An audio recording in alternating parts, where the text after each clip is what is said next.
এই দুঃখ, কষ্ট, বিপদ আমাদের কোমরকে সোজা করে, আমাদের পায়ের মাটিকে শক্ত করে। চিল্লায় বলেন ঠিক কিনা?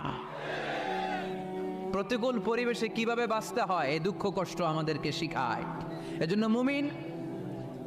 মুমিন বান্দার বৈশিষ্ট্য হচ্ছে দুঃখ কষ্ট বেদনা জ্বালা এগুলোতে সে আপসেট হয় না, সে হাল ছেড়ে দেয় না, সে ভরসা রাখে একজনের উপর। চিল্লায় বলতে হবে তিনি কে? কারণ মুমিন জানে রাত্রি যত গভীর হয় অন্ধকার তমানিসা ভেদ করে সুবহে সাদিক হয়। মুমিন জানে গর্ভবতী নারীর পেটের ব্যথা যেই দিন বাড়তে থাকে ওই দিনই নতুন মেহমান আগমনের সময় ঘনাতে থাকে।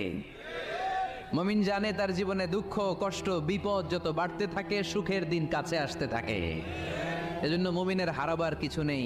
ইন্না মাআল উসরি ইউসরা, ইন্না মাআল উসরি ইউসরা। নবী হে, কষ্টের পরেই আছে আনন্দ, দুঃখের পর